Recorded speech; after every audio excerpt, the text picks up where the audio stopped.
Hello, and thanks for joining me in this fabulous location. We're about an hour outside of Lisbon, Portugal, which actually is my hometown. So it's nice that for a change after an event, I can just go straight home and not have to catch a flight. So the reason I am here today is for this. This is the all-new BMW i5, and this is the first installment in BMW's all-new 8th generation 5 Series. The 5 Series is probably one of the most crucial models in BMW's lineup. 10 million cars sold so far since its debut in 1972.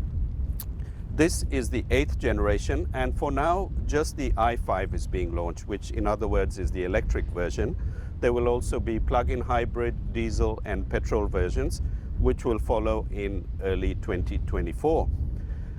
So as you can see from the images that you're watching right now, once again, slightly polarizing styling. And I have to say I don't particularly love the styling of this car, but it does look a lot better in the metal than it does in pictures. And if you're particularly keen-eyed, you'll notice that it's also a much bigger car than the old 5 Series. It's now 5.06 meters long, 1.9 meters wide. Which translates to better cabin space, also good boot capacity. And also this is built on BMW's CLAR architecture or cluster architecture, which is compatible with a range of powertrains, as I'd mentioned already: petrol, diesel, plug-in hybrid, full electric. And for now, there are two models being launched. There's the entry-level eDrive 40, and this is the i5 M60, which for now is the flagship version of the new i5 range. So the base model is already pretty quick. So the eDrive 40 has 340 horsepower, 400 newton meters, 0 to 100 in 6 seconds. And there's in the case of the eDrive 40, there's a single electric motor driving the rear wheels. This has two electric motors, so it's an all-wheel drive format, one on the rear axle, one on the front, 601 horsepower, 820 newton meters, does 0 to 100 in 3.8 seconds. So it's a seriously quick car. I mean, based on those stats, you'd have to wonder whether you really need an M5. Those are already pretty impressive stats. But having said that, it's a heavy car. This is 2305 kilos. So it's only about, let's say, 300 or 400 kilos shy of a Toyota Land Cruiser. The eDrive 40 is a bit lighter, that's 2170. So a little bit lighter because there's just a single electric motor. And as you can see, the BMW has not gone crazy with the grille. It's still a fairly large grille, but nothing like the i7. So to my eye, this is a much better looking car than the i7. Very aggressive in the case of the M60, and then you have sort of this gloss black treatment on the grille and some of these air intakes. This car is wearing the 21-inch rims, but I was talking to some of the BMW engineers, and they said actually if you're interested in the best performance, you should go for the 20s, because you do need some sidewall to work with if you're looking for ultimate track performance.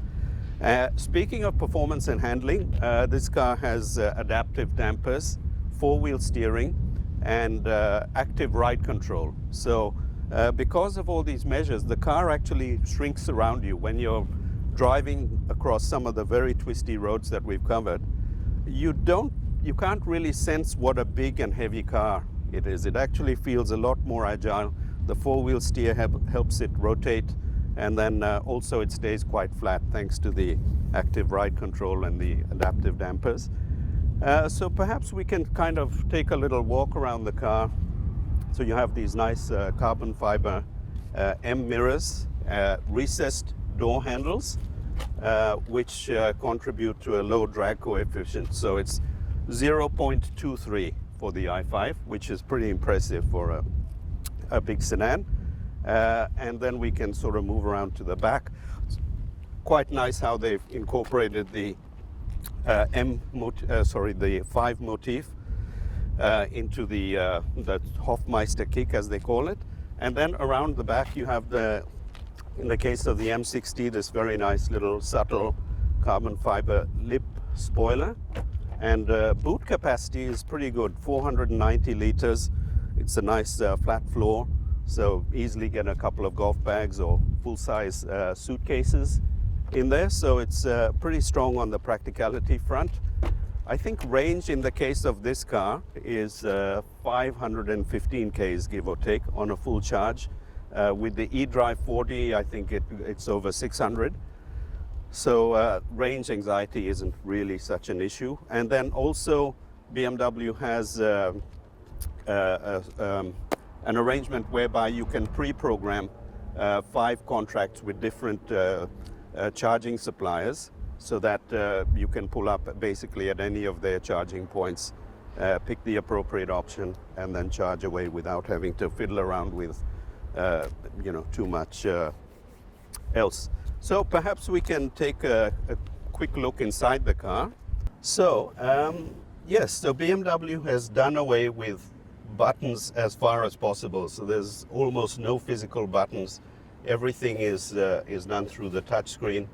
And so you have a 12.9-inch fully digitized instrument cluster, 12.3 and 14.9 for the center screen. It's a very intuitive interface.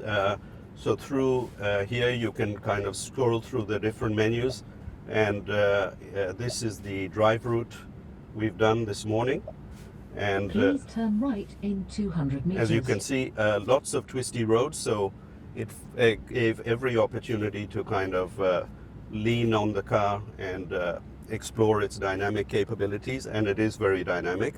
So yes, I can see that there will be an audience for this car.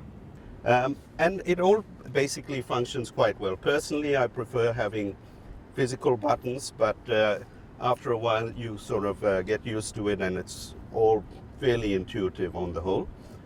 So you have a sort of mix and match of trim materials. So you have this, in the case of this car, this sort of faux gloss wood finish, piano black trim. And this upholstery material is actually fully vegan. It's called Veganza, and it's, I guess, an alternative to leather, for those who are particularly averse to having cowhide inside their car. So yeah, on the whole, I think very nicely presented interior, as you'd expect. There's a very high quality feel. Once again, very thick steering wheel, which I personally don't like. I don't know why BMW persists with these overly thick steering wheels. One of my colleagues once pointed out it's kind of like holding 2 Coke cans, and he's not too far wrong. But other than that, it's a very enjoyable and dynamic car to drive, very engaging. And BMW has plans to electrify, I think by the end of this decade, by 2030, I think about 90% of its M cars will be electrified. So yeah, therein lies a bit of a challenge, because to still have that emotional connection with an electric car is a bit of a challenge. But Frank Van Meel, the head of M Division, says there's also many advantages, because with an electric car you can have the center of gravity very low, because the battery pack sits under the floor, and the electric motors also can be housed low, and then it allows for very precise wheel control. So you do add weight, but then you also get some benefits. So, and having driven this today, I can kind of see that an all-electric future may not be as bad as I had feared. So this is still quite a dynamic and engaging car. And then also you do get some synthesized sound effects to compensate for the lack of a combustion engine. So we'll just quickly look in the back seat. So here we are in the back, and as you can see, there's plenty of huge legroom, ample headroom. So BMW kind of builds this car as a happy medium between the 3 Series and the 7 Series. So what they say is that you get basically the sporty dynamic drive experience of a 3 Series along with the sort of limousine comfort of the 7 Series. And I have to say that's not too much of an exaggeration. That is true. This in many ways does strike a happy medium between the 3 and the 7. And so it's easy to understand how BMW has sold 10 million of these cars over the years. So there we have it, the all-new BMW i5, the 8th generation of BMW's medium-large sedan. And I have to say, in the case of the i5 E4D, which we drove yesterday, and the M60, which we've just driven today, brilliantly showcase how effectively BMW has leveraged its know-how in EV technology and chassis engineering to meld it into very cohesive driving cars. So yes, I can imagine that BMW will continue to build on its sales, and I think having such a wide offering of battery electric vehicle, plug-in hybrid, petrol, diesel should open up the car to a very broad audience. So that is my wrap of the BMW i5. Thank you very much for watching. See you in the next video.